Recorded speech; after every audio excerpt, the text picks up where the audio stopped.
The House That Watches. Chapter 1.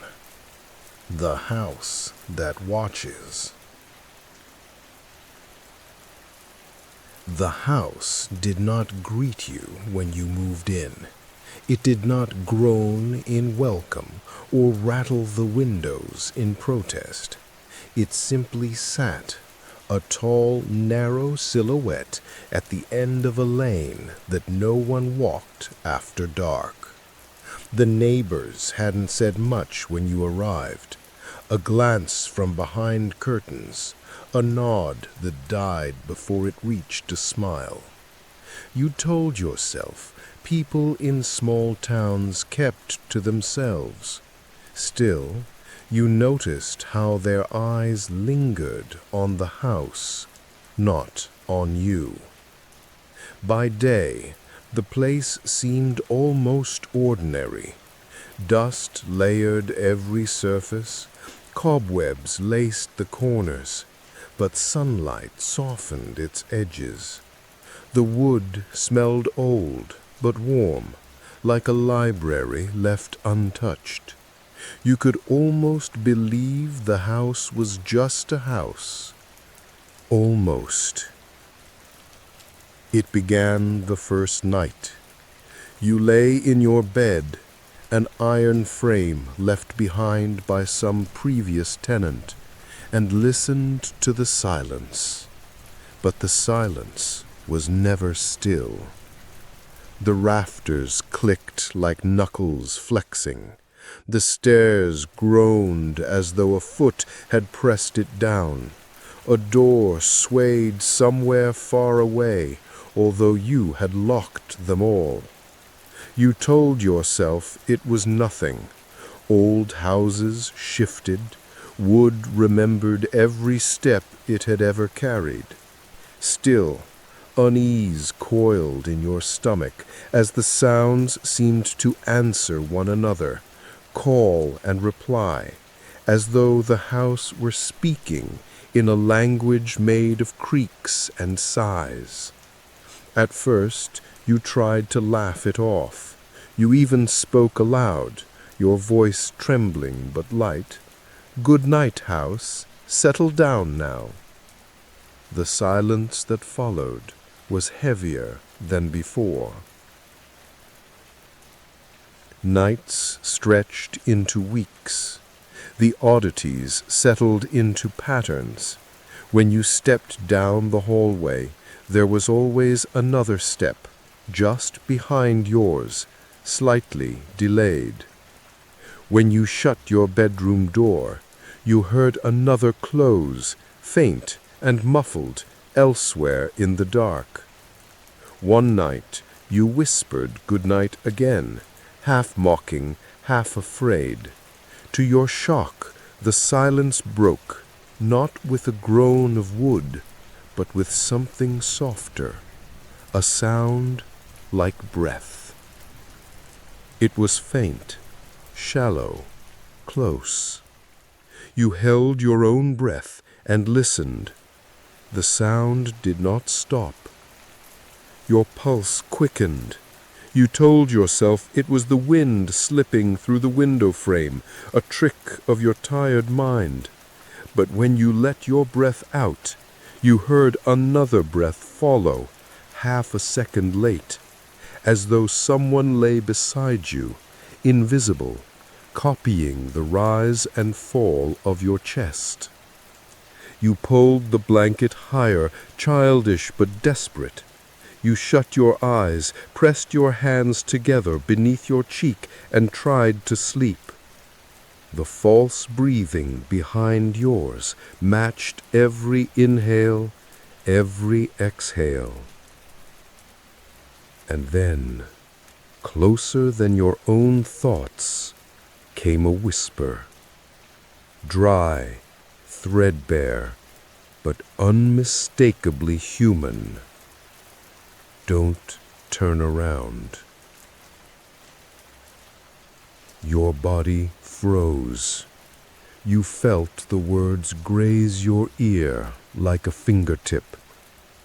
You didn't turn. You didn't breathe. You didn't dare. You stayed still until sleep, or something like it, dragged you under. When you woke, the blanket had been pulled down to your waist. Chapter 2. Settling Dust. Morning softened the fear. Sunlight pooled against the warped wooden floors, and the quiet seemed harmless again. You almost laughed at yourself while making coffee in the chipped enamel pot left behind in the kitchen. The house looked different in daylight. Its wallpaper faded but not menacing, its crooked beams more quaint than cruel. You opened a window to let in air, and dust swirled like pale insects in the light. The breeze carried the sound of birds, distant but alive. For a moment, you felt almost embarrassed. Have you really believed a whisper crawled into your ear last night? Sleep deprivation could explain it. You hadn't been resting well since the move. New place, new bed, strange hours. The mind makes tricks of exhaustion. Still, when you stepped into the hallway, your foot landed, and you swore you heard another step echo a heartbeat later. A soft pat, not wood, but flesh. You froze, staring down the dim hall, but nothing moved. Only the wallpaper peeling in tired curls, only the dust drifting where sunlight could not reach. You exhaled, laughed shakily, and forced yourself forward. Houses had sounds, that was all. The rest of the day passed in quiet routines, unpacking boxes, folding clothes, trying to make rooms less empty. By evening, you almost convinced yourself you would imagine the whole thing. Almost. As twilight seeped in, shadows drew long across the floorboards. You made yourself dinner, and as the pan hissed on the stove, you spoke aloud, just to hear a human voice in the silence. See, nothing strange. Just me, some eggs, and this creaky old house. The house replied. Not in words, not quite, but with a muffled thud above your head, as though something heavy shifted across the attic floor. You froze, spatula in hand. The sound came again, slower, dragging. You swallowed, forced a weak laugh. Probably a squirrel, you muttered, though you had never heard a squirrel move like something dragging its weight. Dinner turned to ash in your mouth after that. Every bite was chewed with ears straining, waiting for another sound. None came. Night drew in reluctantly. You considered sleeping on the couch, but the living room window looked out on the overgrown yard, and the shapes of the trees pressed too close. So you went upstairs, one hesitant step after another. The stair groaned, long and low, as if it remembered your weight. When you reached your room, the air was cooler than the rest of the house. A smell lingered, dust, and something faintly sweet, like flowers left too long in water. You set your lamp by the bed, climbed under the covers, and whispered to no one, "Good night." The house answered. A creak from the hallway, then another. Steps, slow, deliberate, approaching your door. You gripped the blanket, knuckles white, your breath shallowed. For a moment you thought you would see the handle turn, but it didn't.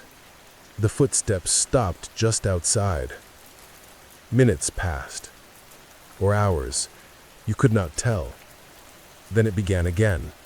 That second breath, faint and delayed, slipping into rhythm with yours. You pressed your lips shut, held the air in your chest. A pause.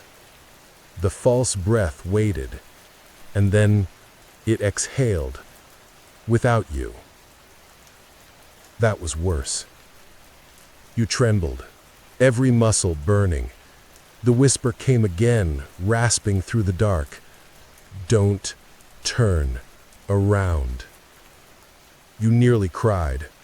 But you didn't move, didn't dare. Eventually, exhaustion smothered terror, and you fell into a fitful, shallow sleep. When morning came, dust lay thick across the floorboards, but it was disturbed. 2 sets of footprints tracked across the room. Only one was yours. Chapter 3. The Voice Beneath the Breath. You did not want to look at the footprints. Morning light only made them clearer, pale depressions in the dust, side by side with your own. They trailed from the door to the edge of the bed, then vanished, as if the second set had simply stopped existing. You crouched low, touched one with your fingertip. The shape was wrong, not a shoe print, not bare skin either. The edges were blurred, uneven, as though the floor itself had sagged under something that wasn't quite solid. A shudder ran through you, and you stood so quickly your head swam. The rest of the day blurred. You tried to busy yourself, laundry, sweeping, rearranging furniture, but the house seemed determined to remind you that you were not alone. A door slammed upstairs while you were in the kitchen. A laugh, faint and brittle, slipped through the vents while you washed dishes. Once, when you glanced into the hallway mirror, you thought you saw a figure standing behind you, too tall, too still. But when you spun, the hallway was empty.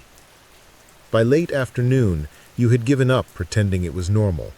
You sat in the parlor, curtains drawn, and whispered to yourself, "It's just the house. Just the house." That night, you stayed awake as long as you could, candle flickering on the bedside table. You thought if you could see the thing, catch it in the act, you might understand it, might stop fearing shadows.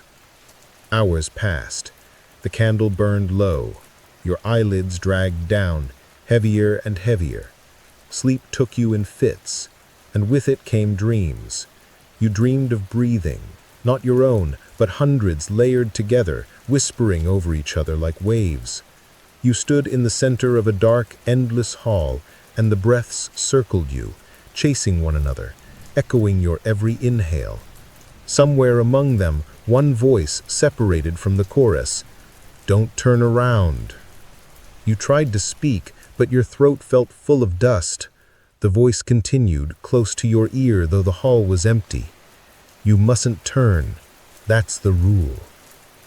You gasped awake, candle guttering. The air was colder than it had been when you drifted off. And there it was, the second breath, steady and patient, waiting for yours. Tears stung your eyes.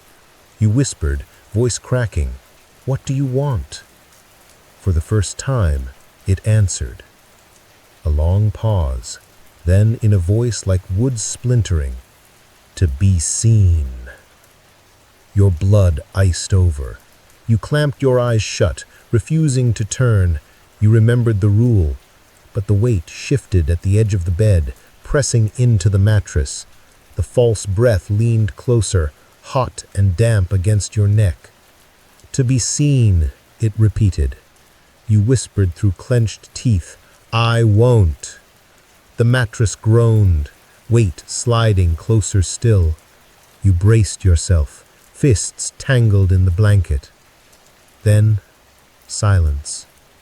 No breath, no whisper, only the pounding of your heart in your ears. You dared a glance toward the wall, not behind you, never behind, but in the window glass, warped by age. You thought you saw a shadow leaning over your shoulder. It smiled. Chapter 4. The Mirror in the Hall. The next morning, you found yourself avoiding the hallway. It was impossible to forget what you had glimpsed, the warped reflection in the window glass, a grin that did not belong to you. It gnawed at the edges of your mind all through breakfast. Every corner of the house felt sharper, darker, as if the walls were holding their breath, waiting for you to notice them again. By noon, you forced yourself to face the hallway. The mirror there had been with the house for decades. Tall, framed in dark oak carved with twisting vines, its surface fogged by time. You had wiped it clean when you first moved in, but it always seemed to gather a film of shadow no cloth could remove. You told yourself you would look, just once, reassure yourself, prove that it was nothing. Your reflection stared back, pale and exhausted. The house loomed dimly behind you, warped by the glass. You leaned closer, touched your own cheek as if to remind yourself you were solid, you were real, and then your reflection blinked. Not with you. A fraction. Too late. You stumbled back, heart hammering. The glass stayed still, reflecting your terror, your wide eyes, but you knew, the timing had been wrong. You left the hallway and did not return for hours. That night, sleep felt impossible. Every creak, every sigh of the house twisted your stomach. You kept the lamp burning, afraid of the dark, but it only cast longer shadows. Around midnight, you heard it, the slow creak of the floorboards outside your door. A step, then another. You pressed yourself against the mattress, pulling the blanket to your chin. The second breath followed, always that faint echo of your own lungs dragging a half-second behind. You whispered into the dark, desperate. Why me? Why here? The voice came low, splintering like dry wood. The house remembers who sees it. The words made no sense, and yet they lodged in your mind like barbs. You clenched your fists, whispered back, I won't turn around. A pause, then a sound. Laughter, soft and brittle, as though the walls themselves were cracking with amusement. At last, exhaustion pulled you under. You dreamed of the hallway mirror. This time, your reflection smiled before you did. It lifted its hand as though to wave, but the hand on your side remained still. The reflection tapped its fingers against the glass, impatient, eager. You woke with a start, drenched in sweat. The lamp was out. The bulb burned to nothing. Morning brought little comfort. When you passed the hallway again, you couldn't help but glance at the mirror. Your reflection followed, as it should. But just before you stepped out of sight, you swore you saw its head turn toward you, watching, even as you walked away. You didn't dare check again. That night, the mirror called to you in dreams. The reflection leaned forward, lips pressed to the glass, whispering, in a voice identical to yours. Don't turn around. Look at me instead. Chapter 5. Footsteps in Tandem. By now, you had stopped telling yourself the house was ordinary. Every creak, every sigh, every warped reflection was deliberate, too precise, too patient. But the footsteps were the worst. They had begun as faint echoes, half a beat behind your own, easy enough to dismiss in those first weeks. Now they were sharper, heavier, a rhythm trying to sync with yours. When you walked down the hall, the sound pressed at your heels, close enough to make you stumble.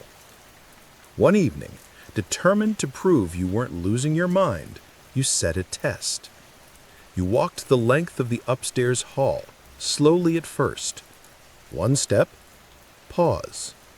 One step, pause. The echo followed, faithful, measured, matching every pause. Hello? You called, voice too loud in the empty house. Who's there? Silence. You tried again, softer this time. What do you want? The echo answered, but not with words. A deliberate step, loud, from directly behind you. You spun, heart in your throat. The hall was empty, dust motes drifting through a shaft of twilight. Still, the air felt occupied, thick as if with breath. That night, you lay in bed with the blanket pulled high, the lamp burning low. Hours ticked by, heavy with dread. And then, footsteps, slow, pacing the hall outside your door. Back and forth, back and forth. Your throat tightened. The sound went on so long it became maddening, as though whoever or whatever paced there had no need for rest. Finally, you whispered, trembling, "Please stop." The steps halted. Silence pressed in like weight. Then, a voice, muffled through the door, rasped, "Come walk with me." You clutched the blanket, shaking your head, though no one could see. "No!" The voice laughed, brittle as dry leaves. "Then I'll walk alone." The footsteps resumed, faster now, agitated, dragging across the boards. You pressed your palms to your ears, tears burning your eyes. The sound grew louder, closer, until it felt as though the pacing had moved into your room, though the door had never opened. And then, nothing. You dared to lower your hands, dared to breathe. The silence was almost worse, thick and waiting. A creak sounded at the edge of the bed. You whispered, "Don't turn around." The mattress sank, weight pressing beside your legs. The voice leaned close, so close you felt the cold of it brush your cheek. "Then walk in your dreams." You fell asleep without meaning to, terror blurring into unconsciousness. In the dream, you walked a hall much longer than your own. Footsteps echoed in tandem, never yours alone. When you stopped, the echo stopped. When you ran, it chased. The air was full of whispers, but one rose above the rest. "If you walk far enough, you'll find me." You awoke with your legs aching, as though you had been walking all night. When you looked down, dust clung to your feet. Chapter 6. The Whispered Rules. You began to notice the patterns. The whispers came only after midnight.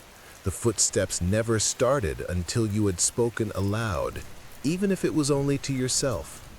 The mirror in the hall grew restless if you stared too long, but ignored you if you passed in silence. Rules, unwritten, but binding. One evening you sat at the kitchen table with a notebook, scrawling thoughts by the light of a single bulb. Your handwriting shook with exhaustion. Don't turn around when it whispers. Don't speak after midnight. Don't look too long in mirrors. Don't answer its questions. You underlined the last one twice. The memory of the rasp outside your door, "Come walk with me," still gnawed at your spine. But that night, the entity seemed determined to test you. You woke to the sound of breathing again, close, in tandem with your own. Only this time the breaths came not from behind you, but from both sides, left, right, as though something leaned close on either side of your pillow.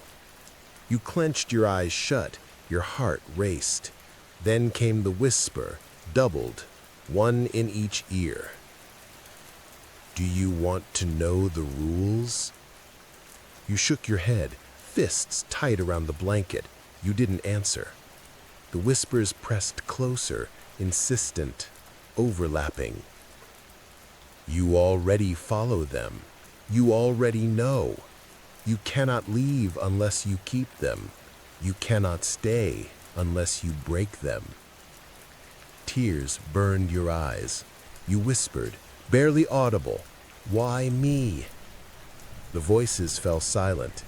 Then one, softer than before, replied, "Because you listened."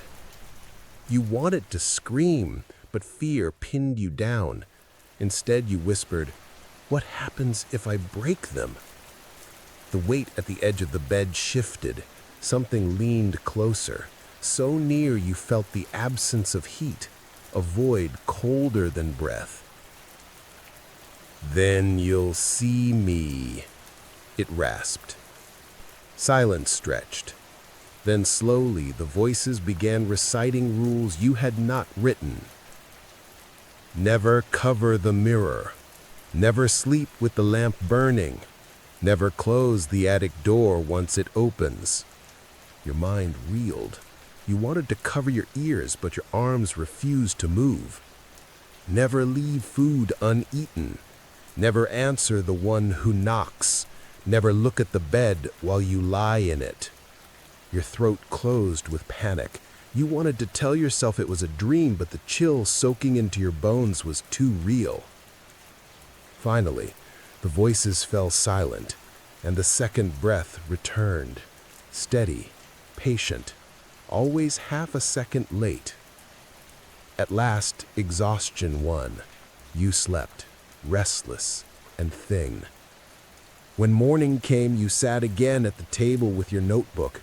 You flipped to the page where you had listed your rules, but the words were no longer yours. The handwriting had changed, slanted, sharp, gouged deep into the paper as if carved by something that had no patience for pens. The new list was longer, and some of the rules were ones you didn't remember hearing. Chapter 7. Sleepless Hours. After the rules appeared in your notebook, sleep became a threat, not a reprieve, not rest, a trap. You decided you would not sleep, not tonight, not at all. You prepared like a soldier, brewed bitter coffee until the pot rattled, lined candles along your desk, sat upright in a chair instead of daring the bed. The house seemed to sense your defiance. It waited, quiet, as if listening. Midnight came. You sipped the last of your coffee, heart jittering, nerves raw.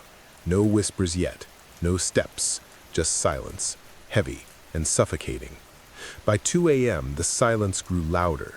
You hadn't thought silence could press against your skin, but it did, thick as fog, clinging, pushing. The floorboards groaned as though under invisible weight. A draft stirred, though every window was latched. The flame of your candle bent sideways, trembling. You whispered to yourself, desperate, "I won't sleep. I won't." That was the mistake. The footsteps began instantly, slow, measured, coming from the far end of the hall. You clutched the arms of the chair, knuckles pale. The steps grew closer, closer, until they stopped just outside your door. A long pause, then 3 knocks. Slow, hollow, patient. Your chest tightened. You remembered the rule, never answer the one who knocks. So you sat frozen, biting your tongue to hold back sound. The knocks came again, louder this time. Then a voice, muffled through the door. "You're awake." Your stomach turned to ice. You wanted to scream back, "No," but you knew better. The rule forbade it. The doorknob rattled. Metal clicked against wood, then silence. You thought it was over until you heard it, a scrape from beneath your chair, something moving under the floorboards, crawling, following the rhythm of your breathing. Your heart pounded so loud you thought it would give you away. You clamped a hand over your mouth, shivering. The crawling stopped directly beneath you.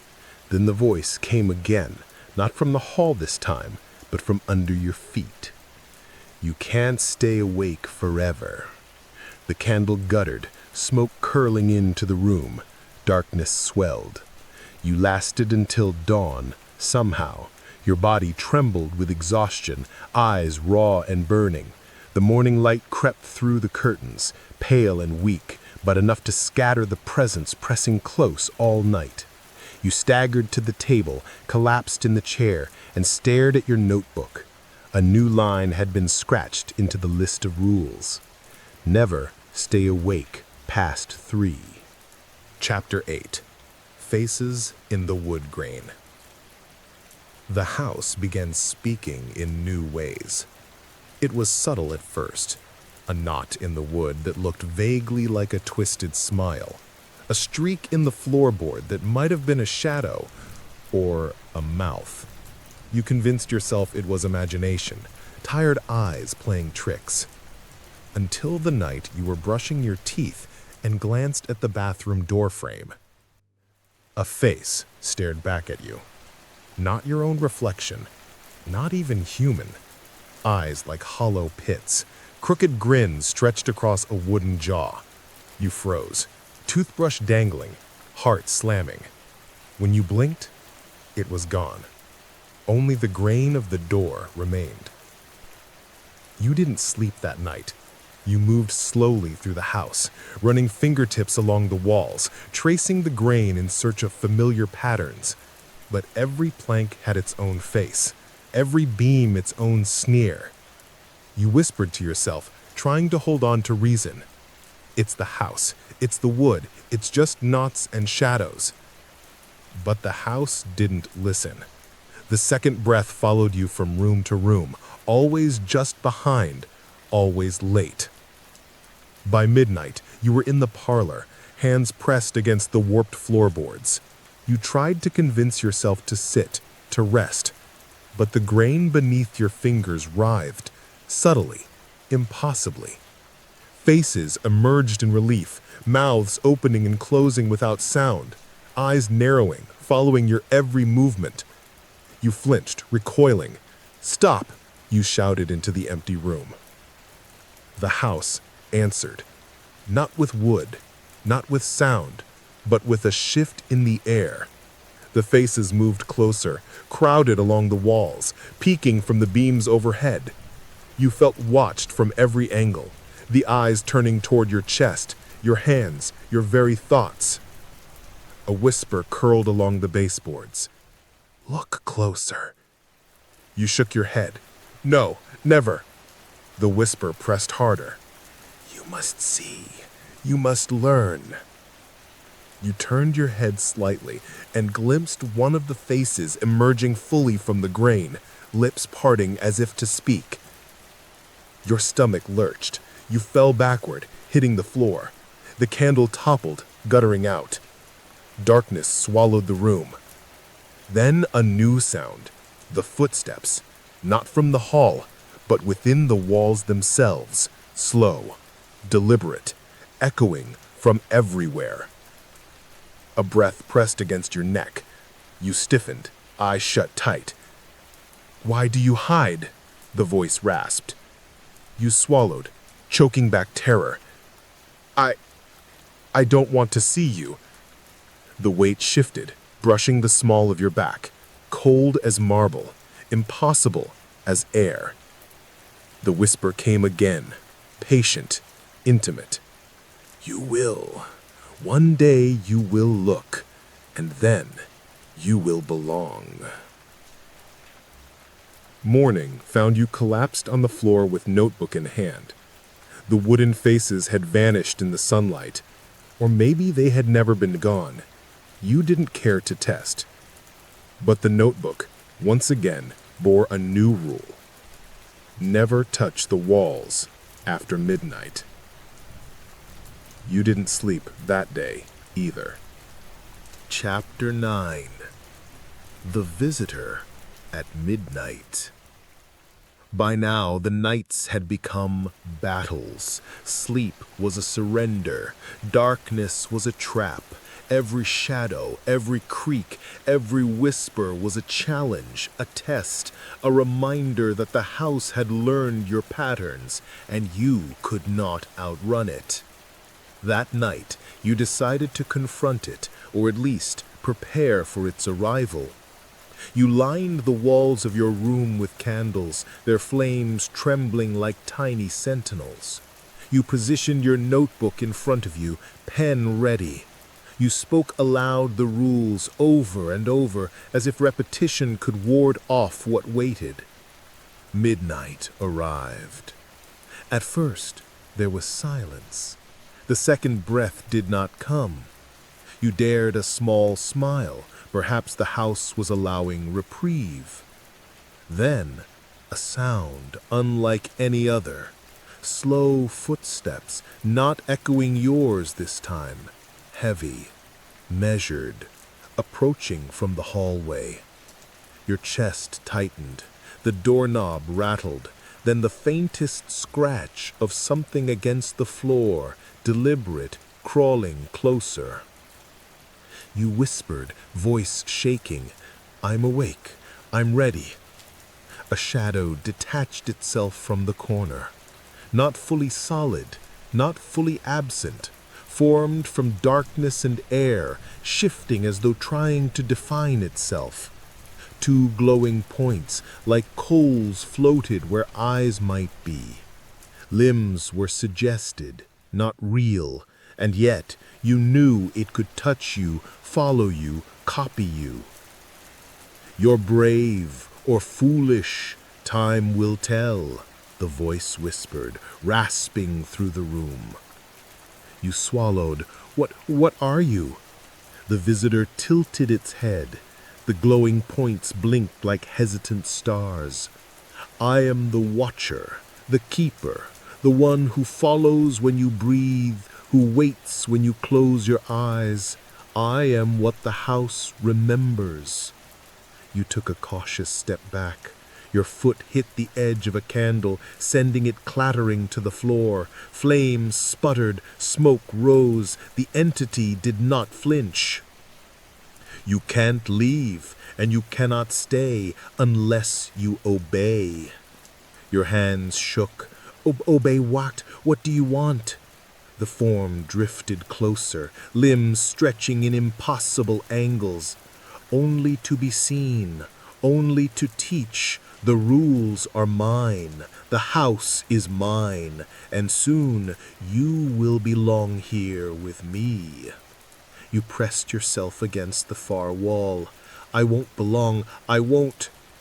The second breath whispered against your ear, warm, patient, perfectly timed. You froze, understanding instantly. "You already belong," it said. The visitor moved in closer, just close enough to brush your hair, a cold wind, almost solid.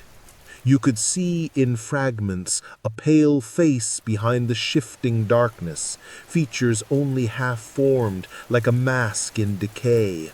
Eyes bright, teeth glinting. It smiled. "Sleep, dream, and I will visit you again." Exhaustion claimed you, and when you awoke, the visitor was gone. Only faint footprints pressed into the dust of your floor. Two sets again, yours and the echoes. The notebook bore a new line. "Never face the visitor completely." Chapter 10. Don't turn around. By now, the rules had grown longer than your patience. Every night, the house pushed you closer to exhaustion. Every reflection, every floorboard, every whisper reminded you of your place. A guest, a prisoner, a witness. But tonight, you could not resist. You sat on the edge of your bed, notebook open, candles guttering low. You read the rules aloud, voice steady despite the tremor in your hands. The second breath matched you perfectly, patient, echoing, taunting. A shadow pooled at the foot of the bed, heavier than any before. The visitor had returned. Its form was more defined now. Limbs hinted at muscle, hands like skeletal claws. The pale, half-formed face hovered just above your feet, eyes bright with something alive, teeth gleaming faintly. "Are you ready?" it rasped. You shook your head, but your voice trembled, betraying curiosity. I need to see." The entity laughed, a brittle, scraping sound. then you will. You forced yourself to rise. Candlelight trembled across the walls. Every plank, every grain, every shadow of the house seemed alive. The rules screamed in your mind. Never turn around. Never face completely. But curiosity, terrible, irresistible, tugged at your spine. You stepped backward, slow, careful, toward the hallway mirror. Your hands shook, clenching the notebook. You whispered to yourself, desperate, I will not turn. I will not look directly. The visitor floated closer, an impossible shadow brushing the edge of your vision. The second breath pressed near your ear. The whispers multiplied, layering over one another. Turn, look, belong. You froze. 1 step, 2 steps, a heartbeat. Then a voice, low and urgent. Don't turn around. You swallowed, breath trembling. Your reflection in the mirror shifted on its own. The half-formed face appeared behind you. Not your own, not the visitor, but something in between, watching, grinning, patient. It touched your shoulder, cold as marble. Your knees gave way. You fell to your hands and knees, clutching the floorboards. Every face in the wood grain, every warped reflection, every shadow of the house leaned closer. The voice rasped again, almost tenderly. Now you belong. Now you see. Now you cannot leave. You tried to resist, tried to scramble backward, away from the mirror, away from the faces, away from the shadow. But the weight of the house pressed in, heavy as water, rooting you to the spot. The second breath fell perfectly in sync with your own, a cruel echo that would never leave. Your eyes flicked to the reflection, and you saw it. A being formed entirely from shadow and splintered wood, its face human enough to terrify you, smiling because it had been waiting centuries for this moment. Limbs bending impossibly, stretching across the room, eyes that knew every rule you had tried to follow, every whispered plea you had made. Then came the last words, almost a caress. Welcome home. The house seemed to sigh.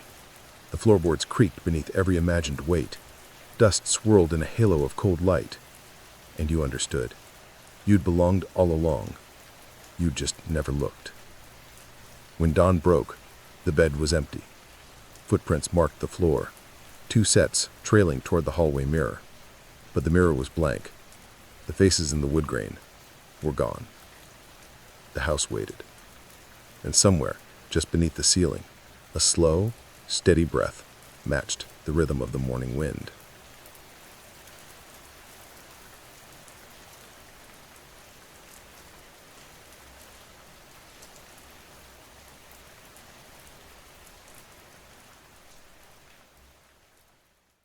Did you enjoy that short story? I hope you found it spooky. Now, time for another tale. Chapter 1. The Road to Nowhere. The road was older than memory. It wound out of the town like a forgotten scar, the asphalt cracking into jagged veins that led nowhere people wanted to go. The street lamps that lined it had long since gone dark, their bulbs yellowed and hollow, leaning like crooked teeth above the path. Grass grew up through the fissures, wild and tall, as if trying to reclaim what had once been stolen from it. Most people in town avoided it after dark. A few drove it during the day, usually out of necessity, farmers cutting across fields, delivery trucks taking the shortcut, but none lingered. None stopped their cars to stretch their legs. None wandered off the shoulder to explore.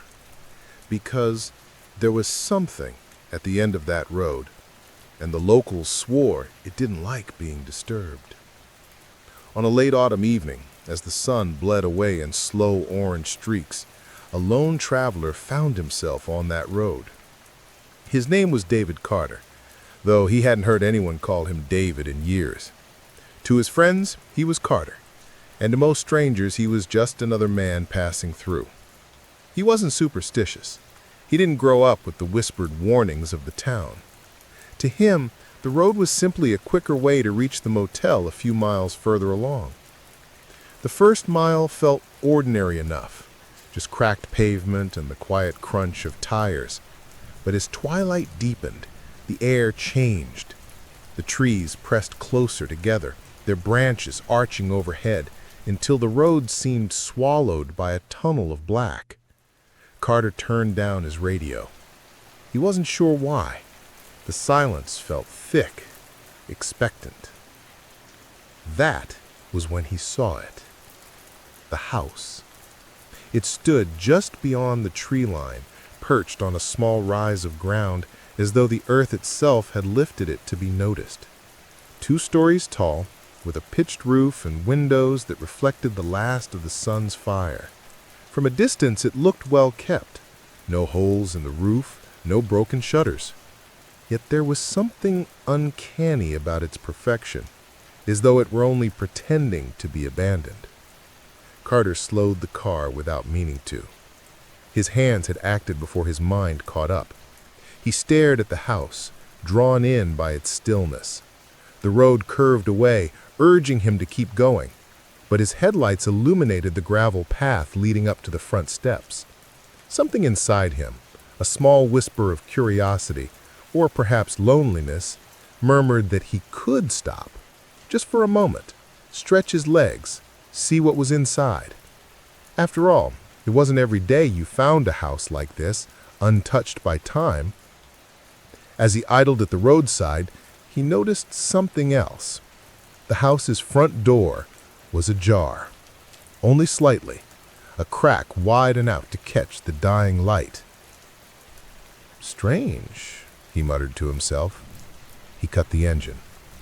The sound of the motor faded into the heavy silence of the woods, and he realized he could hear the faintest creak, like wood shifting against wood in a rhythm too deliberate to be the wind. He grabbed his flashlight from the glove box and stepped out of the car. The gravel crunched beneath his boots, each step sounding louder than it should have. Behind him, the trees rustled, as though stirred by some unseen breath. The door waited ahead, open just enough to suggest invitation. For reasons he couldn't explain, Carter whispered as he reached the porch. "Hello?" The house sighed back through the groan of a floorboard somewhere deep inside. And then the silence swallowed him whole. Chapter 2. The Locals' Warnings. Hours before Carter ever set foot on the road, he'd passed through the last town on the map. A scatter of shops, one diner with a crooked neon sign, and a gas station where the pump nozzles rattled when they dispensed fuel. It was the kind of place where everyone seemed to know everyone else, and where strangers were noticed immediately. The diner had been nearly empty. A single waitress leaned against the counter, flipping through a gossip magazine, with pages so worn they looked translucent. 2 men sat in the corner booth, caps pulled low, nursing mugs of coffee gone cold. Carter had slid into a booth near the window and ordered a black coffee. The waitress, a woman with tired eyes but a surprisingly kind smile, poured it without asking questions. She did, however, ask one thing after setting the cup down. "Where you headed?"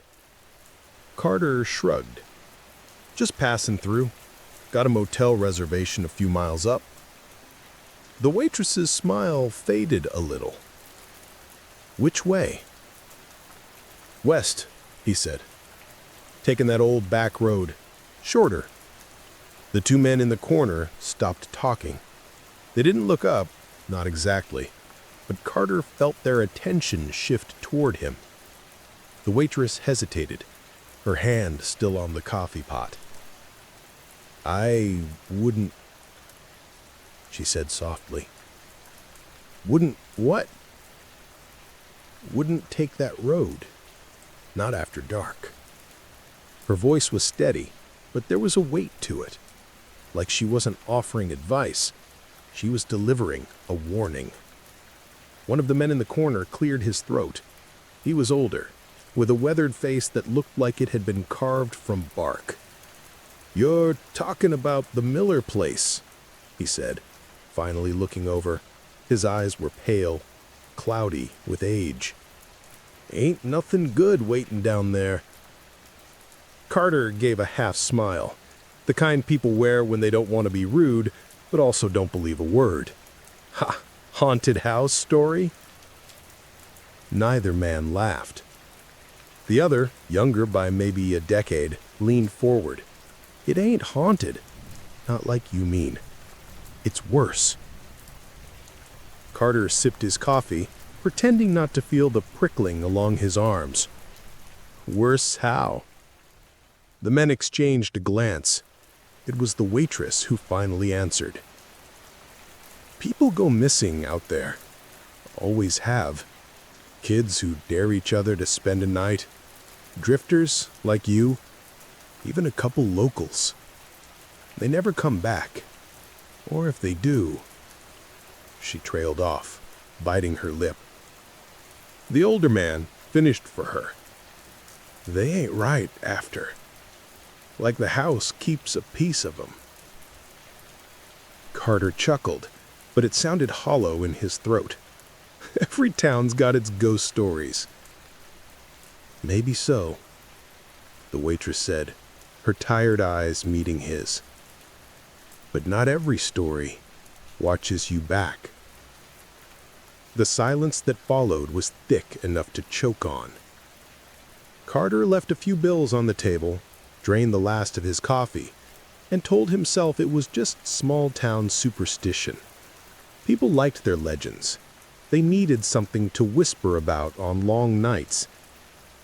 But hours later, as he stood on that creaking porch and stared at the door ajar, those words came crawling back. Not every story watches you back. The floorboards sighed again inside the house. Chapter 3. The House in Waiting. The front porch groaned under Carter's weight. Paint peeled from the boards in long curls, and the railing was slick with moss where rain had licked it year after year. The door hung slightly open, a black slice of shadow inviting him into the hollow lungs of the house. He stood there longer than he meant to, his flashlight beam trembling across the threshold.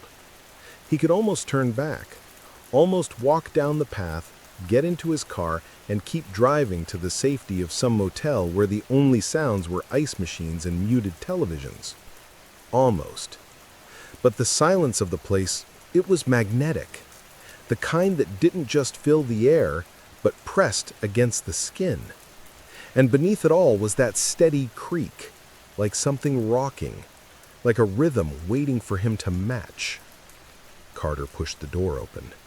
The hinges shrieked, and dust bloomed in the air. The smell hit him first. Old wood, mold faint in the corners, and something else, something sweet, almost metallic. "Hello?" he called again, quieter this time. His voice came back to him, warped, like the house had swallowed it and spit it out slower. The entryway was wider than expected. A grand staircase rose to the second floor, the banister carved with patterns dulled by grime. To his left stretched what must have been a parlor, its furniture draped in sheets that sagged like tired shoulders. To his right, a dining room where the table still stood, long and skeletal, a single chair pulled out as though waiting for him. His flashlight swept across the walls, catching the faint shimmer of wallpaper peeling in strips. Beneath the peeling paper were faint scratches, too shallow to be letters but too deliberate to be chance. He leaned closer. Were they claw marks? Nails dragged in frustration? Something shifted upstairs. A slow wait, one step, then another. He froze, light jerking toward the staircase. "Anyone there?" Silence. Then, after a long pause, the same sighing groan of a floorboard, but closer now. Carter exhaled hard. Probably just the house settling. Old places do that. He said it aloud, though the sound of his own voice offered little comfort. He forced his feet to move. Past the dining room, through an archway, into what had once been a kitchen. Rusted pots hung from hooks. A clock above the stove had stopped at 3:17, hands unmoving, though the faintest ticking still sounded if he pressed his ear close. Too faint, too steady. In the center of the kitchen table lay a book. Thin, leather-bound, its pages yellowed and curled. A guest book, maybe, or a ledger. He brushed dust away and flipped it open. The first pages were filled with neat handwriting, dates, names, remarks, beautiful home, thank you for your hospitality. Then, further down the pages, the writing grew messier. Strange noises at night, couldn't sleep, the walls are moving. And later still, nothing but jagged scratches crossing the paper, tearing into the next pages. Carter snapped the book shut, pulse quickening, his flashlight beam quivered. The house groaned again, this time not from above, from directly behind him. He turned sharply, heart in his throat. The dining room doorway yawned empty, but the chair, the one pulled out, was no longer empty. It rocked. Slowly. Forward, back. Forward, back.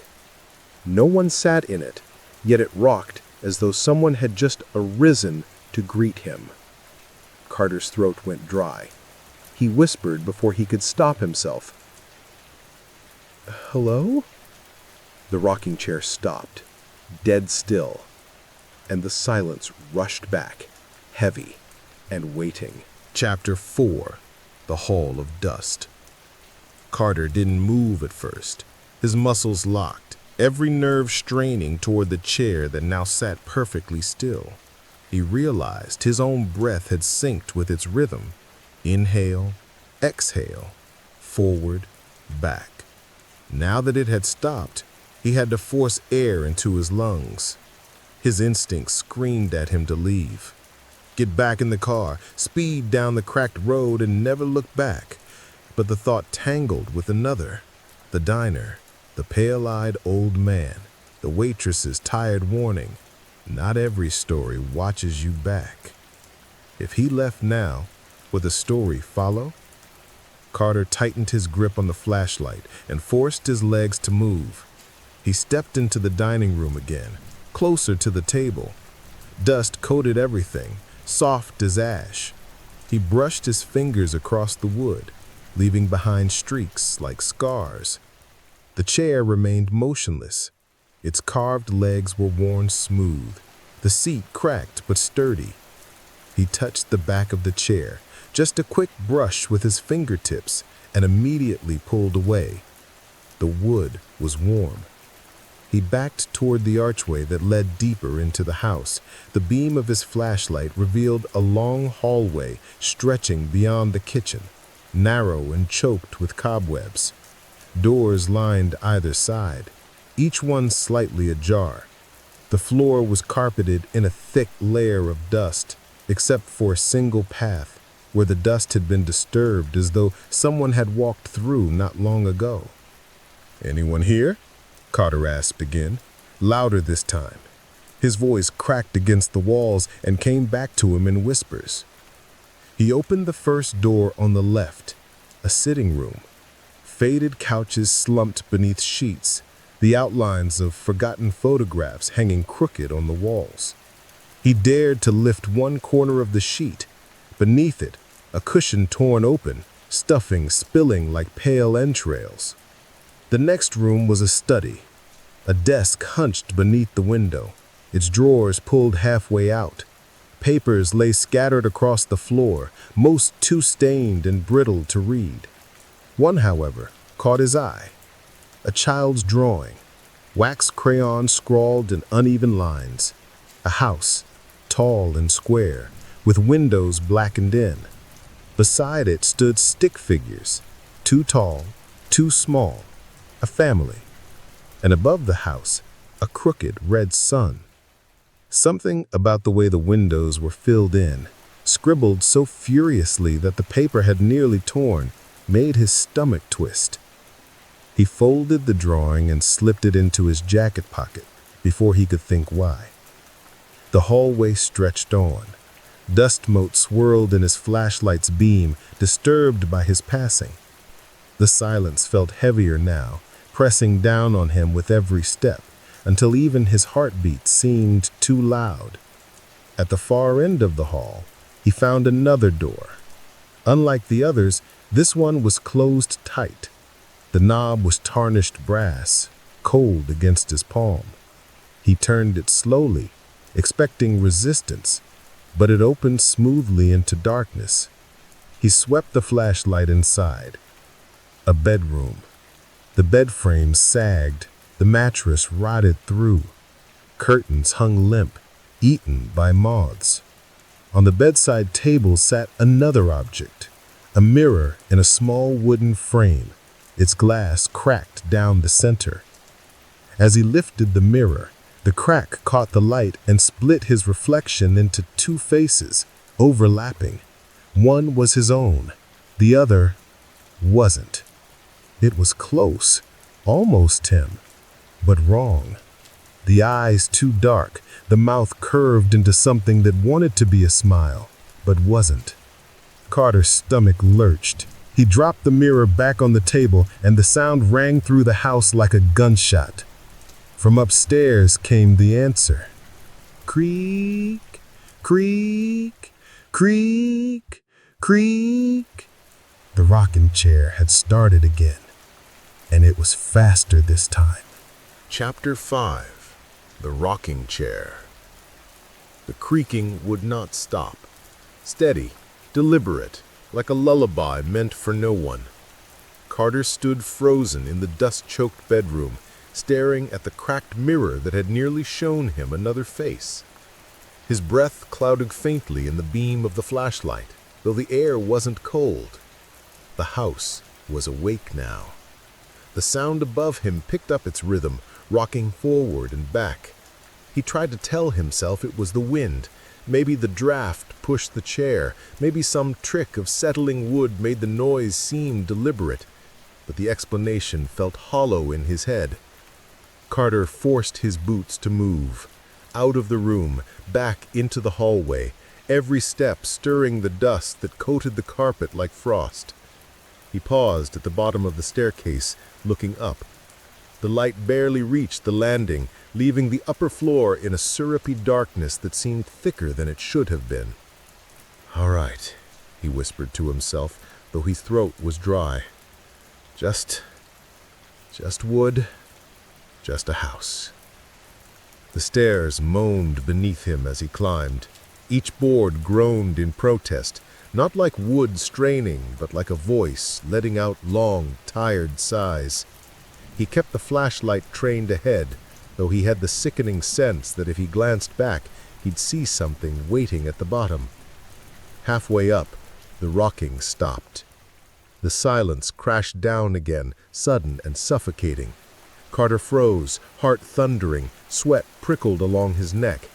He waited, breath shallow, ears straining. Nothing. He swallowed hard and pushed onward. The landing was narrower than it had looked from below. The hallway stretched long and uneven. Wallpaper peeled in curling strips, exposing the veins of the house beneath. Doors lined both sides, all but one closed tight. That one door gaped slightly, a crooked sliver of shadow spilling across the floorboards. From within came the faintest scrape. Carter raised the flashlight. The beam slid over the threshold, illuminating the corner of a room. A rocking chair stood there, facing away, its silhouette sharp against the faded wallpaper. It moved. Forward, back, forward, back. Empty. Carter stepped closer, his boots whispering across the boards. His breath grew shallow, his pulse a heavy drum in his ears. He could see the chair more clearly now, the curve of its arms, the splintered edges of the rockers grinding faintly against the floor. The rhythm was steady, purposeful. "Who's there?" His voice cracked. "Come out." The chair rocked faster. He swallowed hard, sweat dripping down his temple. He circled slowly, edging around the chair until he could see its front. The flashlight beam trembled in his grip. No one. The seat sagged with age, cushion flattened, yet the chair moved as though cradling weight. Forward, back, forward, back.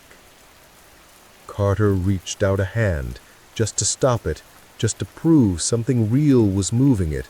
His fingers brushed the worn wood, and the chair froze. The silence that followed was absolute. Then, directly behind him, the floor groaned. Carter spun, light slicing the shadows. The hallway behind him was empty, but the air felt crowded, as though something unseen stood inches away, watching him with unbearable patience. The rocking chair shuddered once more, just once, and then it stopped completely. Carter stood there in the silence, chest heaving, knowing he should run, but his legs wouldn't obey. Instead, his flashlight beam slid across the room and landed on something else. A bed, small, child-sized. And beneath it, scratched deep into the floorboards, were words carved by a trembling hand. Don't stay. Chapter 6. The Stretching Stairs. The words carved into the floorboards throbbed in Carter's vision. Don't stay. His pulse beat in time with them, each letter seared into his mind. He stumbled back from the child's bed, flashlight beam jerking wildly across the room until it landed on the chair again. Still, perfectly still. His chest heaved, every nerve in his body screaming that it was time to go. Now, before the silence thickened further, before the shadows grew another inch. "All right," he muttered, voice thin. "All right, that's enough." He turned, boots pounding against the upstairs hall. The doors seemed to lean closer as he passed them, their knobs glinting like watching eyes. By the time he reached the stairs, his flashlight shook so badly the beam fractured across the railing. He started down fast. The old wood bellowed beneath his weight, every step groaning louder than the last. Halfway down, the air shifted. It pressed on him, thick, like invisible hands on his shoulders. He slowed, against his will. The bottom of the staircase looked farther than it should have been.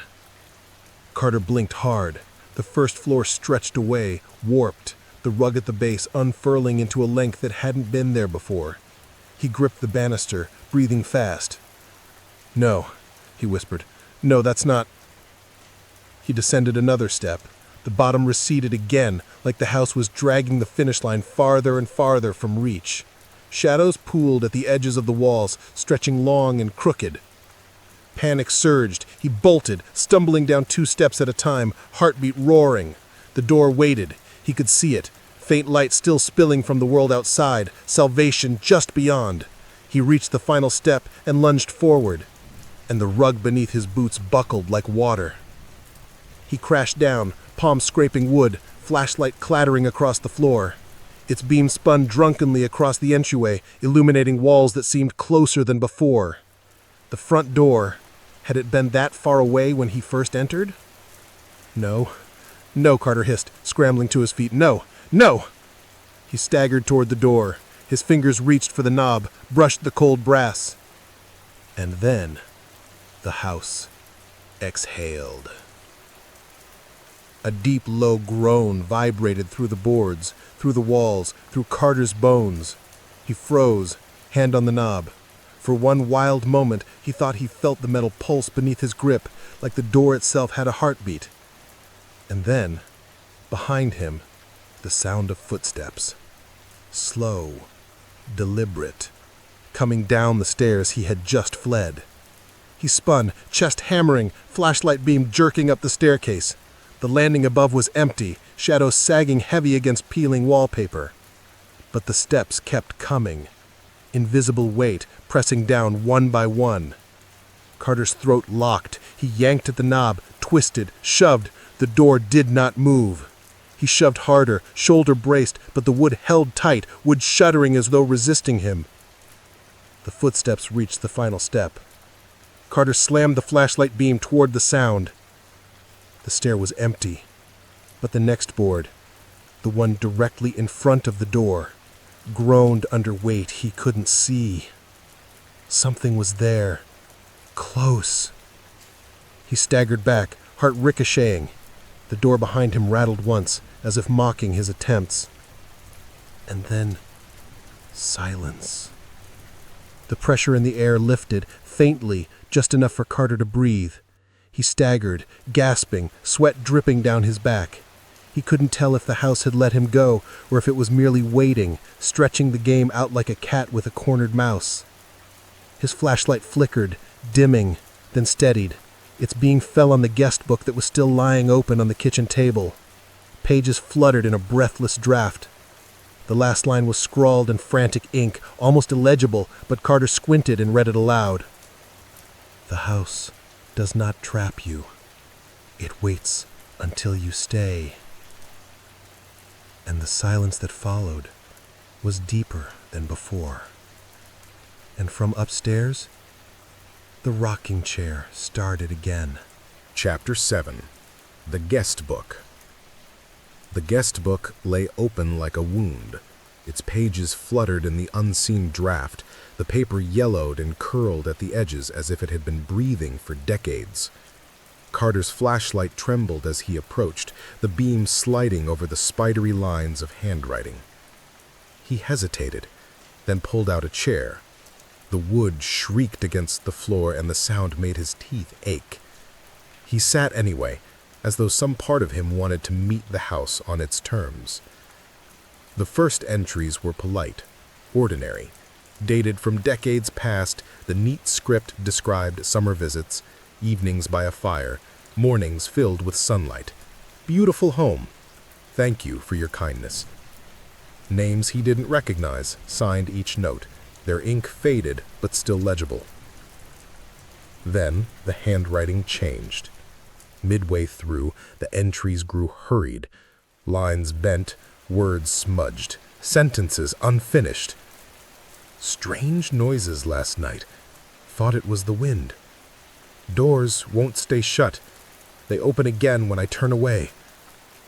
Something walked the hall. I heard it stop outside my room. I pretended to sleep. Carter swallowed, throat dry. His eyes tracked further down the page. It watches us eat.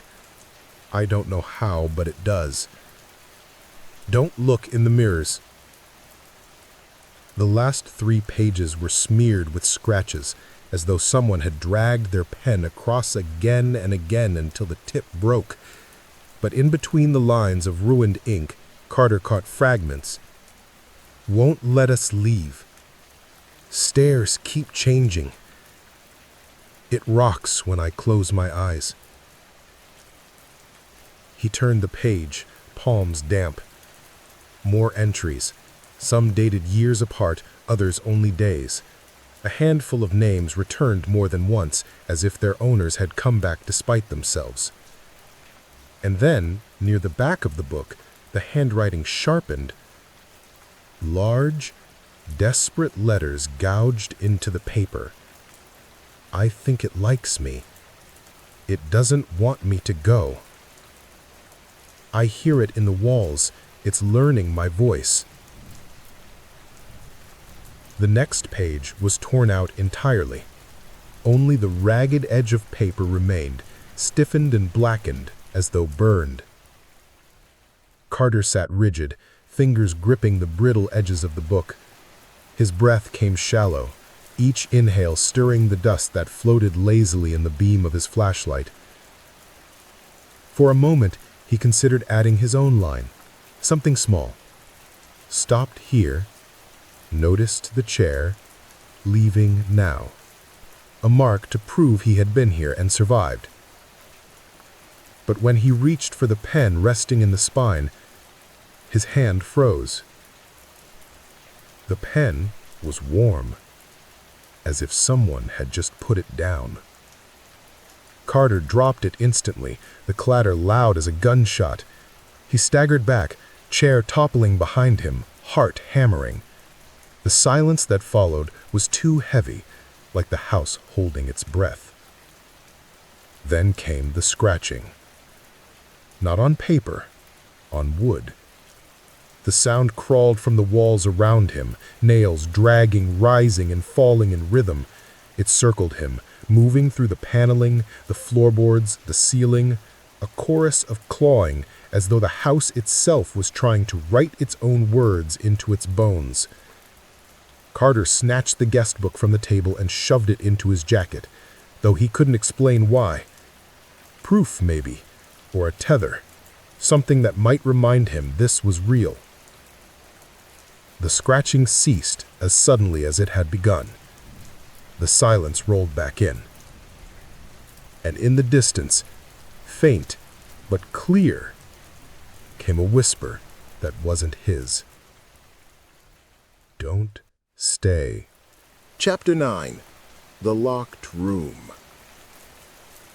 The hallway seemed longer than it had moments before. Carter's flashlight flickered, sending shadows skittering across peeling wallpaper and warped floorboards.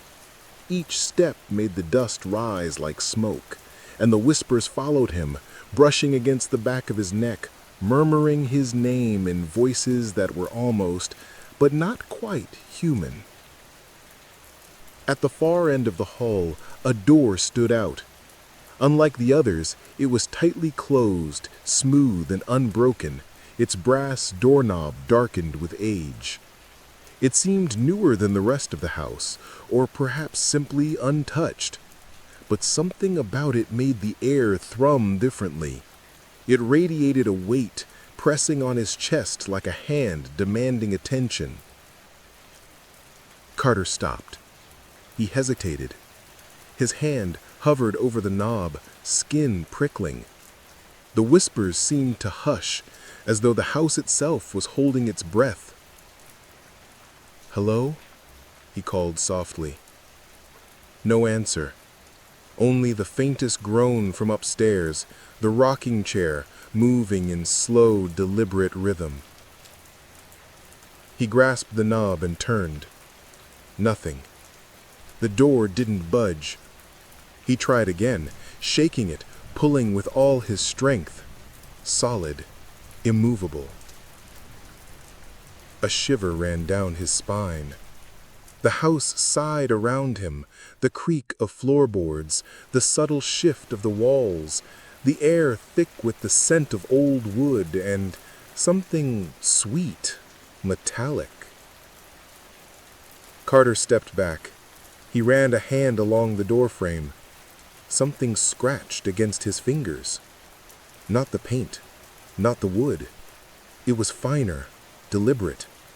Fingernail marks, deep and jagged, like something had been clawing from the other side.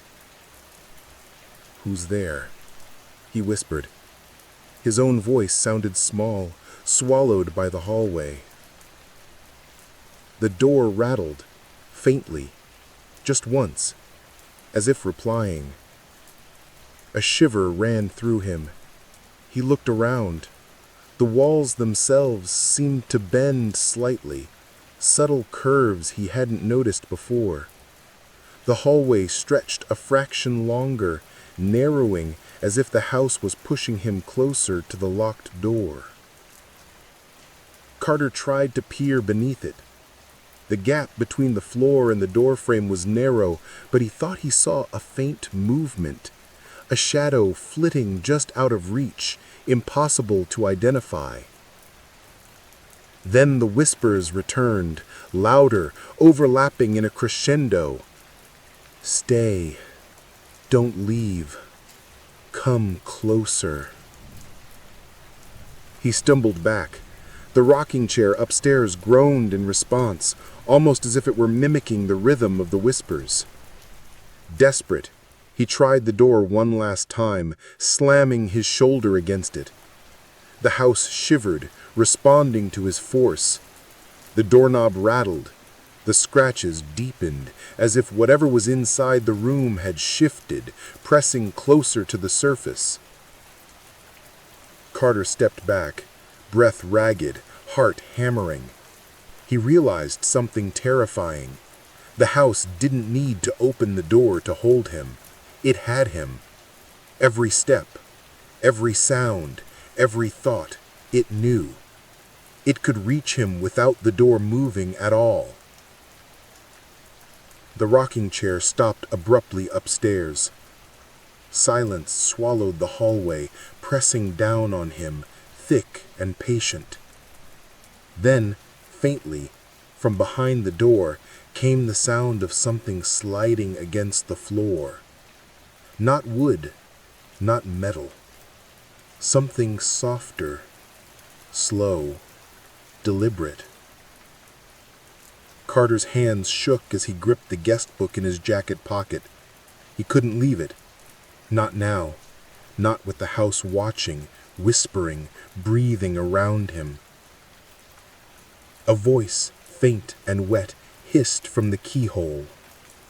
"We've been waiting." And in that moment, he knew the house had been waiting for him long before he arrived. Chapter 10. The Mirror That Watches. Carter moved slowly down the hall, leaving the locked room behind. The whispers lingered in the air like smoke, curling around him, brushing against his ears with soft insistence. The house had shifted subtly again. The floorboards no longer felt straight, the walls slightly leaning, bending inward. At the end of the hall, a bedroom door stood half open. Light from the flashlight falling across a small mirror mounted on the wall beside it. Its frame was wooden, simple, cracked at the corners. He remembered glimpsing it briefly from the staircase landing, but now it seemed different, closer, sharper, more deliberate. Carter hesitated. His reflection stared back at him, pale and drawn in the dim beam. But as he blinked, he saw it shift. His eyes, his mouth, same, yet wrong. A faint smile curved along the lips that were his own, slow and deliberate, almost patient. He stepped closer. The reflection mirrored him at first, then began to lag behind his movements by a fraction of a second, twitching when he did not, tilting its head when he stayed still. His own hands rose, but the reflection's hands moved differently, curling into claws at the edges. Carter stumbled back, heart hammering. What are you?" he whispered. The reflection leaned closer, pressed against the glass as if it wanted to step out. Its eyes were darker than his own, the irises almost black, absorbing the flashlight's glow. A faint hiss slipped from the mirror, though no lips moved. "Come." His knees shook. He could hear the whispers again, louder now, crawling along the edges of the hallway, pressing against the back of his neck. The rocking chair upstairs began again, slow, steady, counting the seconds like a heartbeat. Carter's flashlight beam jittered across the room. Behind him, shadows stretched unnaturally along the walls, curling at impossible angles. His reflection moved again, perfectly in sync this time, but only just enough to make him doubt his own motions. He reached for the mirror. Just to touch it, just to confirm that the cold glass was solid. The moment his fingertips brushed the surface, the glass rippled. His reflection smiled fully now, an expression alien and cruel. The whispers coalesced into a single thought pressing in his skull. "Stay with us." He pulled back, tripping over a loose floorboard. Dust rose, swirling like smoke, carrying the faint metallic tang that had followed him since the entryway. The mirror caught the light, splitting his reflection into 2, 3, dozens of overlapping faces. each one grinning, each one waiting. Carter staggered to his feet, heartbeat loud, pulse racing. He wanted to flee. The door at the end of the hallway beckoned, a promise of escape. But as he stepped toward it, the floor stretched beneath him again, elongating the hallway, twisting the space subtly. The mirror called him, silently, insistently, each reflection reaching out with hands of pale light. Stay. Forever. Join us. Carter backed away, almost falling against the wall. His flashlight shook in his grip. Every instinct screamed to leave, but the hallway had lengthened again. The walls leaned inward, closing the space. And above all, the rocking chair had ceased, replaced by silence so deep it seemed alive, pressing down on him from every direction. He realized something terrifying. The house didn't just want him to stay, it wanted him to see, to watch, to become part of the rooms, the walls, the wallpaper, the shadows. And the reflection, the other him, smiled wider. Chapter 11. The attic breathed. Carter climbed the narrow stairs that led to the attic, each step groaning under his weight. Dust rose in lazy spirals around his boots, and the air grew thicker with every flight. Upstairs, the house seemed quieter, but it was the kind of quiet that pressed down on the chest, heavy and patient. The door at the top was small, worn, and crooked on its hinges. A weak beam of flashlight lit the gap beneath it, and faintly he could see the shadows inside stretching and curling, even though the room was still. With a trembling hand, he pushed the door open. It groaned like a deep sigh, a sound almost human in its resonance. Inside, the attic was cavernous and low-ceilinged, filled with the remnants of forgotten lives, trunks, crates, chairs stacked in unstable towers.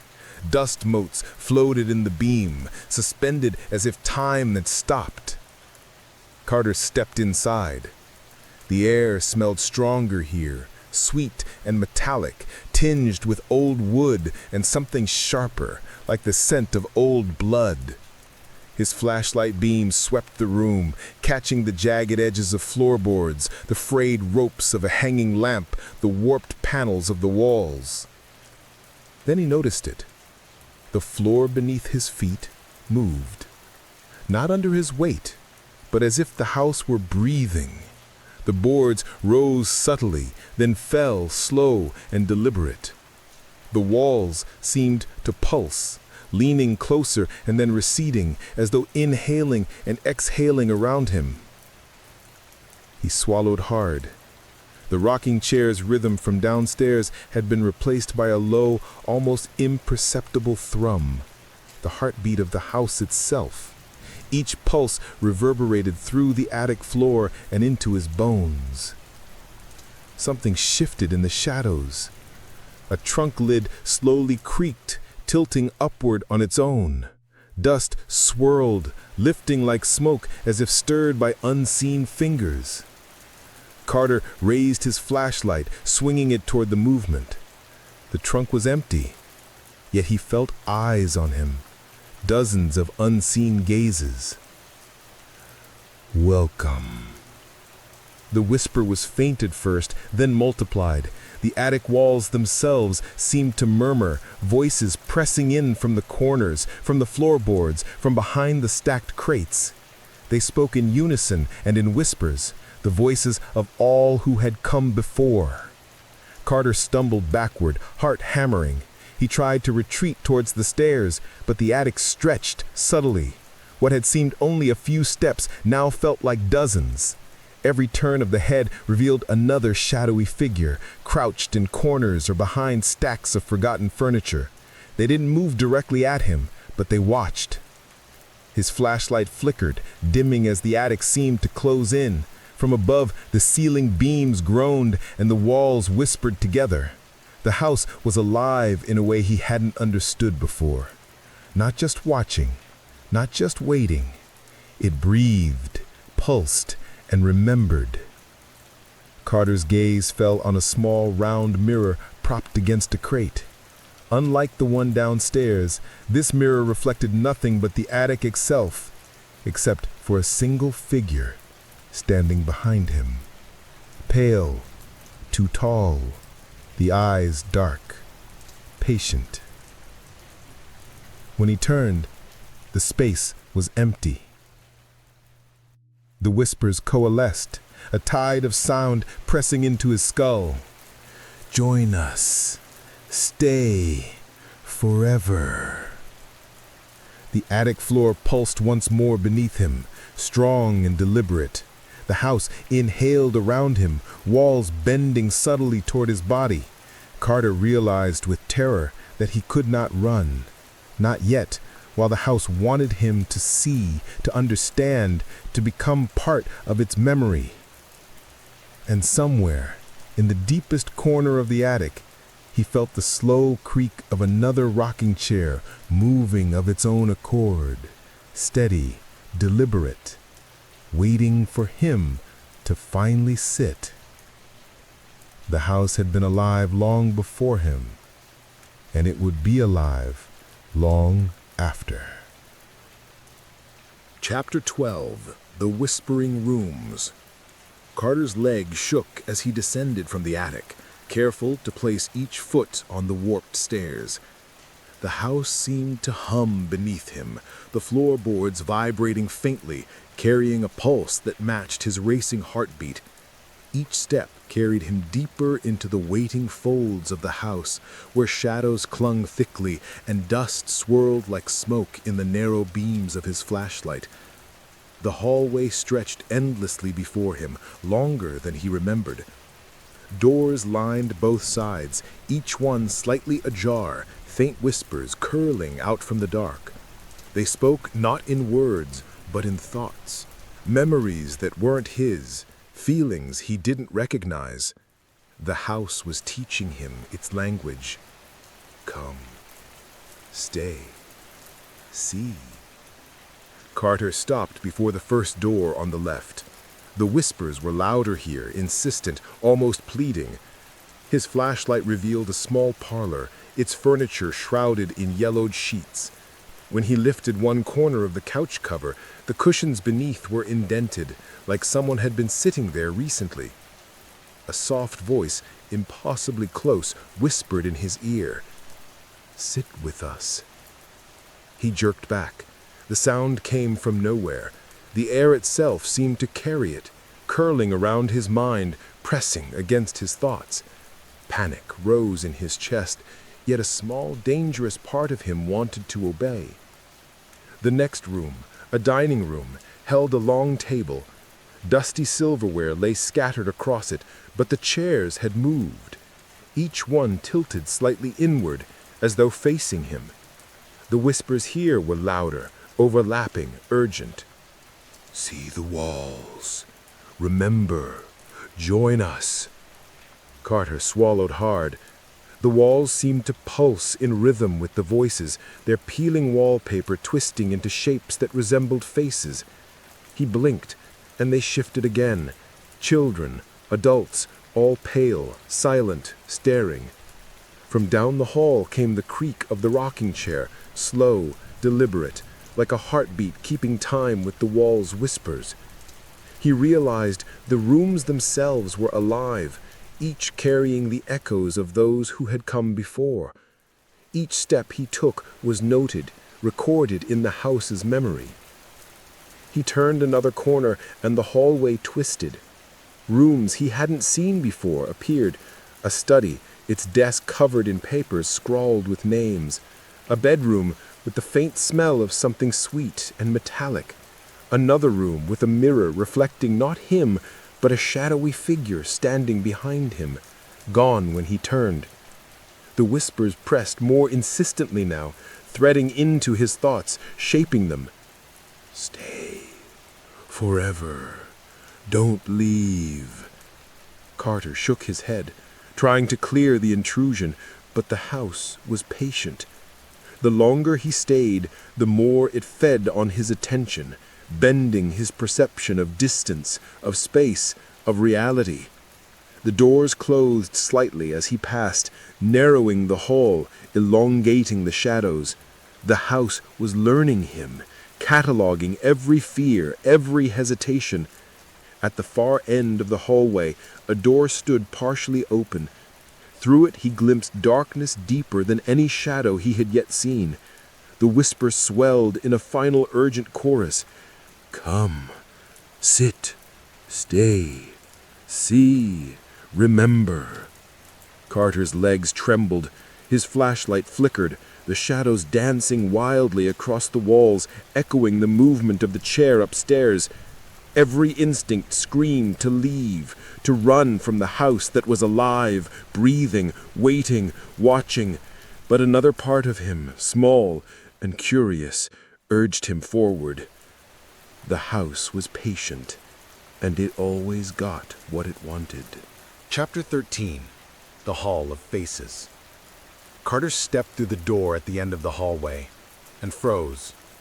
The room stretched before him, impossibly wide, its walls lined with frames of every size, each holding a face. Some faces were photographs, pale and cracked with age. Some were painted in oils, eyes glimmering with uncanny life. Others were carved or etched, expression frozen, mouths open in silent screams or wide, unnatural smiles. The air smelled sweet and metallic, a scent that made his stomach twist. Dust floated thickly, swirling in the flashlight's beam, revealing figures crouched in corners, silent and still, watching. The whispers followed him here, soft at first, then rising into a chorus. We saw, we stayed, we watched. Carter's heart thudded. The faces seemed to move when he blinked, turning slightly to follow him, eyes glinting with awareness. He realized, with a chill crawling up his spine, that this was the house's memory. Every soul who had stayed, every visitor who had entered and not escaped was here, trapped in some form, preserved by the house. A small cracked frame on the far wall caught his attention. A young child, no more than 7, eyes wide with terror. Carter felt an almost magnetic pull toward it, as if the child were reaching out for help. The whispers sharpened. Join us. Stay. Forever. He stumbled back, heart racing. Shadows gathered at the corners, elongating, reaching out with impossible length. The floor beneath him pulsed like a heartbeat, each vibration matching the whisper's rhythm. The rocking chair upstairs groaned in slow, deliberate cadence. Carter's flashlight flickered, revealing more faces, dozens, hundreds, each one frozen in the act of seeing him. Some screaming silently, some smiling cruelly. He realized that the house didn't just remember them, it had shaped them, twisted their presence into the walls, the frames, the shadows. A whisper directly behind him made him spin around. The hallway was empty, yet the voice was inside his skull, not outside. We are here, waiting, learning, seeing. Carter pressed himself against the nearest wall, hands trembling. His mind raced, trying to make sense of it. Every instinct screamed to run, but the house had already begun reshaping his perception. The door he had entered through seemed farther than before, the hall behind him stretching like taffy. He turned back to the faces. One of them, the child, was no longer just painted on the wall. The eyes blinked, the mouth opened, forming a wordless scream that pressed directly against Carter's mind. Stay. The whispering rose to a roar. Faces twisted, eyes widening impossibly, mouths opening and closing as if speaking in unison. Shadows coiled from the corners, stretching toward him, brushing his shoulders, tugging at his jacket. Carter's flashlight fell on a small plaque beneath the frames. Names. Hundreds of them, etched in tight script, some scratched out, some overwritten. Each one corresponded to a face above. And the last line, fresh and dark, read, "Carter, you belong next." His legs gave way. He stumbled backward, falling against the wall, the weight of hundreds of watching eyes pressing down on him. The whispers became words now, clear and sharp. "Stay. Forever. Join us. See. Remember." Carter's chest heaved. The room pulsed, breathed, and seemed to draw him in. He realized, with icy clarity, that the house didn't just trap bodies. It trapped minds, wills, souls. Every visitor was cataloged, preserved, remembered.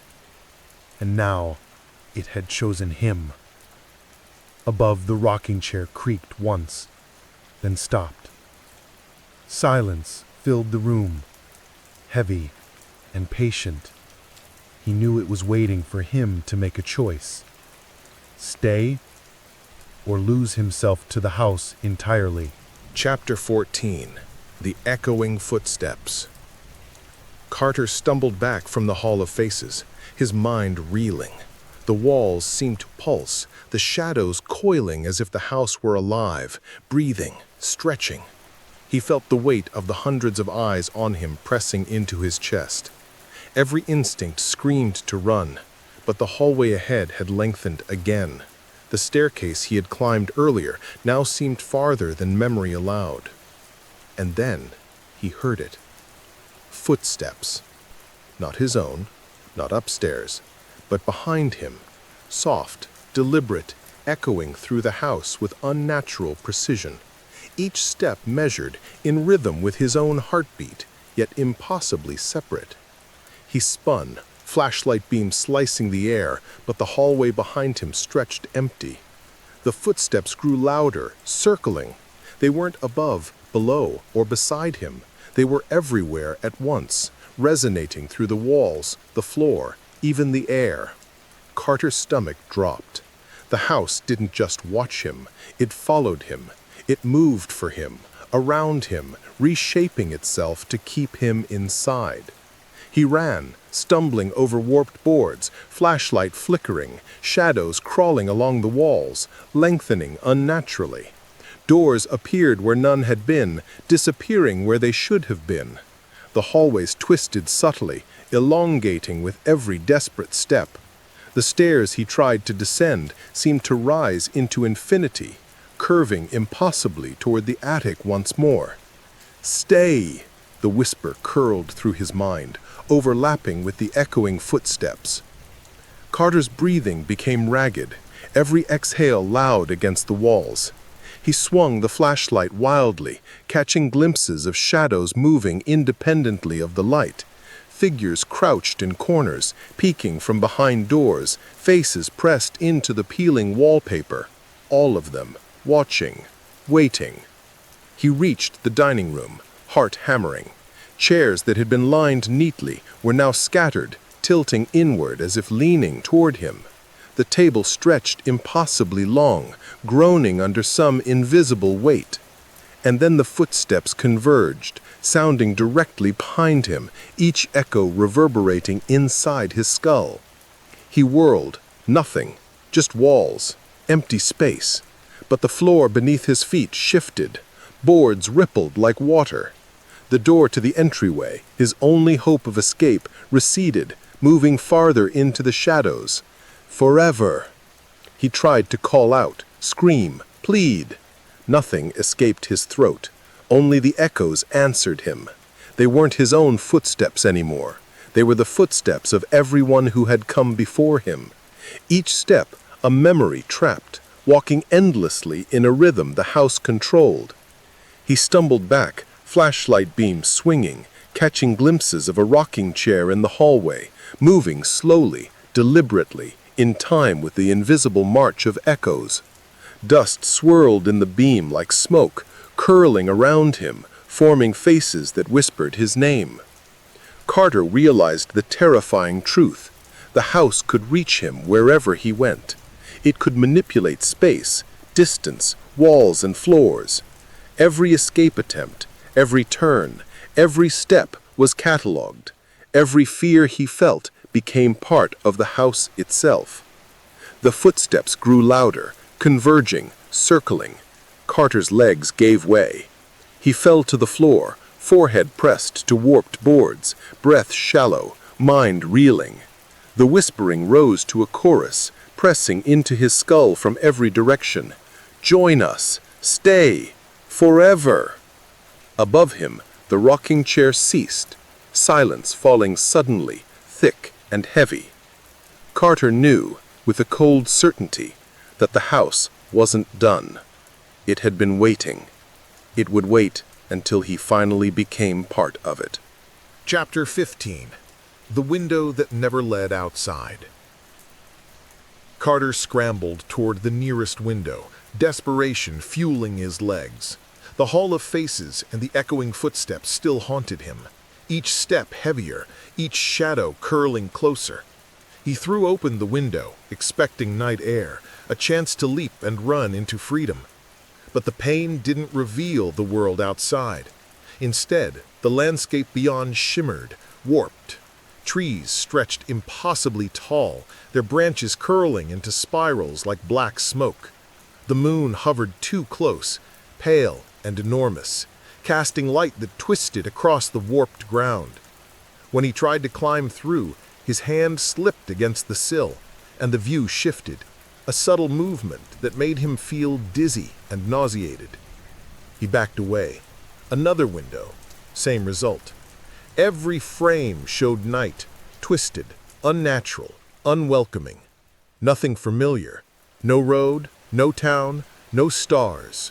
Only the house's vision of the world outside, manipulated, reshaped, hostile. The whispers grew again, pressing into his mind. There is no outside. There is only us. Stay. Carter's flashlight flickered, the beam slicing across the warped walls. Shadows clung more tightly, stretching along the floor, along the peeling wallpaper, coiling around corners where no wall should have existed. The house's pulse thrummed beneath his feet, echoing the rhythm of the rocking chair he could still hear, faintly, somewhere above. He tried to ignore the windows, tried to focus on the door, the stairs, any path that might lead out. But the house was bending reality around him. Doors shifted, hallways curved, distances elongated and shortened with subtle cruelty. Every escape route led him back into the same hallway, the same watching shadows, the same pulse of the floorboards. He pressed his hand against one window, then another. The glass was cold, smooth, and unyielding. Behind the panes, the warped night pressed toward him, alive with subtle movement. Trees bent slightly as if breathing. Shadows slid across the distorted ground, crawling toward him. He staggered back, heart hammering. The whispers became urgent, insistent, circling his mind. Join us. Forever. See. Stay. Then from above, the rocking chair groaned once, slowly, deliberately. Its rhythm synced with the pulse of the floor and the whispering voices. The house exhaled. Carter realized the terrifying truth. The house didn't just trap him inside its walls.